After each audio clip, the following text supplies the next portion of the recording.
Hello लोगोफोर welcome बेक माय YouTube channel नोंथांमोनखौ नायजे YouTube चेनेलाव बयखौबो फिन खेबसेयाव बरायफिननाय जाबाय लोगोफोर दिनैबो आं नोंथांमोननि सिगाङाव आथोन बिगियाननि टप 10 सोंनाय फिननाय लाना फैलायबाय बे सोंनायनि फिननायखौ जुदि नोंथांमोना मिथिनो गोसोब्ला भिडिअखौ स्किप खालामालासे जोबजासिम नायब्लानो जाबाय आरो बेवहाय सोंनाय जागोन माबादि हिन्जावफोरा गावनि फिसायनि अनगा गुबुन हौवाजों आथोन गेलेनो गोसो जाया आरो माबादि हिन्जावखौ आथोन गेलेना गोजोन होनो हाया आरो माबादि हिन्जावफोरा सानै साथाम हौवाफोरजों आथोन गेलेयो बेफोरनि सोमोन्दै नोंथांमोना मिथिनो गोसोब्ला भिडिअखौ जोबजासिम नायब्लानो जाबाय। फैदो बिदिब्ला दिनैनि भिडिअखौ जागायदिनि।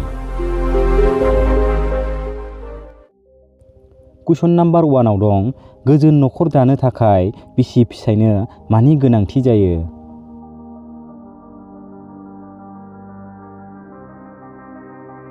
बेनि एन्सारा जागोन गोजोन नखर दानो थाखाय गियान धोरोम आरो अनलायनायनि जोबोद गोनांथि जायो। कुइसन नाम्बार 2 आव दं जुलि जानाय हिन्जावफोरा मानो समायनासिन आरो महर गोसासिन जायो?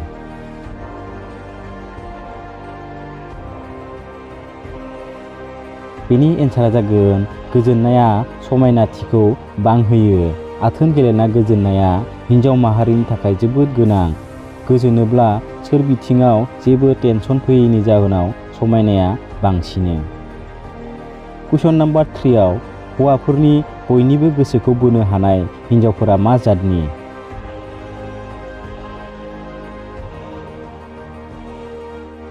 बेनि एन्सारा जागोन पद्मिनि हिन्जावफोरा बयनिबो गोसोखौ बोहोनो हायो। बिसोरनि मोदोमनिफ्राय जेब्लायबो बिबारनि मोदोमनाय ओंखारबाय थायो।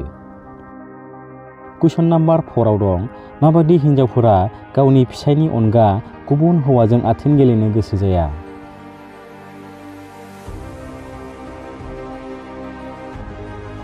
बेनि एन्सारा जागोन चित्रनि हिन्जावफोरा। जाय हिन्जावा गोसो गोग्गो आरो सैथो बुंग्रा बिसोरनि महरा फिसा जायो आरो गोजौ एसे मावलायनायावनो बिसोरो गोजोनो। कुइसन नाम्बार 5 आव दं माबादि हिन्जावखौ आथोन गेलेना गोजोन होनो हाया?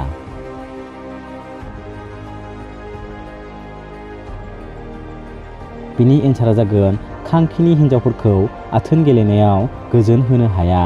बिसोर हौवाफोरजों आथोन गेलेनाय समाव बिसोरनि गोहोआ 10 बाहागो बाङो।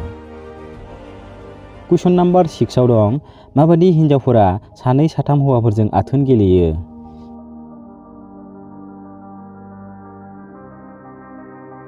बिनि एन्सारा जागोन हस्तिनि हिन्जावफोरा अराय सम लाजियालासिनो मावलायनायखौ लुबैयो आरो गोबां हौवाफोरजों गोरोबनो थाखाय अराय सम नाजायो।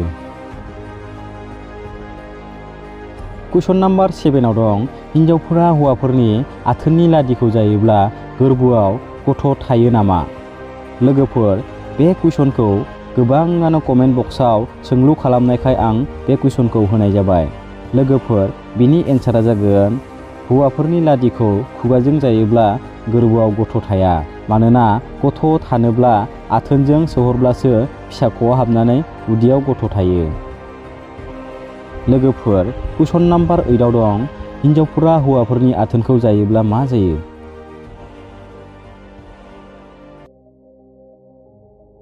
बेनि एन्सारा जागोन हौवानि आथोनखौ खुगाजों जायोब्ला गोजोननाय आरो लुगैनायजों हौवानि फेदाया थाबनो गनो हागौ। हौवाफोरनि आथोनाव जेबो बिजानु थाया बेखौ दैजों सुयोब्लानो जानो हायो। कुइसन नाम्बार 9 आव दं जुलि जायोब्ला ना जुलि जायालासिनो थायोब्ला थाबनो बोरायो एबा बुरैयो?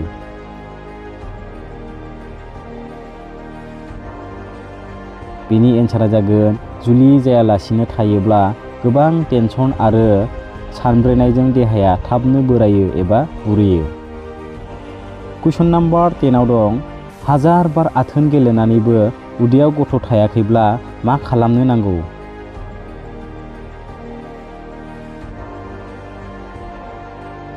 बेनि एन्सारा जागोन जुदि गोबां बार मावलायनानैबो गोरबोआव दोननो हायाखैब्ला हौवाफोरा हिन्जावफोरखौ जोबोद लुगैहोनांगौ आरो हौवायाबो गोबां सक्ति खालामनानैसो गेलेनो नांगौ।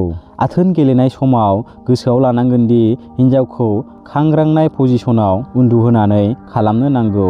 रोसि गनाय लोगो लोगोनो आथोनखौ बाहेराव बहननो नाङा। गोबाव सम लाहाबना हिन्जावखौ दसे सम दलर थानो होनांगौ, अब्लासो गोरबोआव थानायनि 80% फोथायनाय थायो। लोगोफोर, दिनैनि टप 10 सोंनाय फिननाय कुइसन एन्सार भिडिअआ बेनोमोन। जुदि नोंथांमोनाव माबाफोर कुइसन दंब्ला इन्स्टाग्रामाव थांनानै आंखौ फल' खालाम आरो बेवहाय नोंथांमोननि कुइसनखौ सोंब्लानो जाबाय। आं हानायमानि नोंथांमोननि कुइसननि एन्सारखौ होनो नाजागोन। लोगोफोर, बेयाव जिखिनि सोंनाय जादोंमोन बिनि एन्सारफोरा गासैबो बिजाबाव नायनानै होनाय जादों। बेखौ आं गावनो हारसिंनो सुजुनानै बानायनाय जायाखै। लोगोफोर, जुदि नोंथांमोना दिनैनि भिडिअखौ नायनानै मोजां मोनदोंब्ला मोनसे लाइक खालामनो दाबाव आरो चेनेलाव गोदानै फैदोंब्ला चेनेलखौ साबस्क्राइब खालाम। लोगोसे खाथियावनो थानाय बेल आइकनखौबो अलावनो थुना लाबानो जाबाय, जाहाथे गोदान भिडिअ लाबा नोंथांमोननिसिम सौहैयो। दिनैनि भिडिअखौ बेखिनियावनो दोनथ'नाय जाबाय आरो नेक्स्ट भिडिअ लाना फिन लोगो मोनफिनगोन। बाय बाय।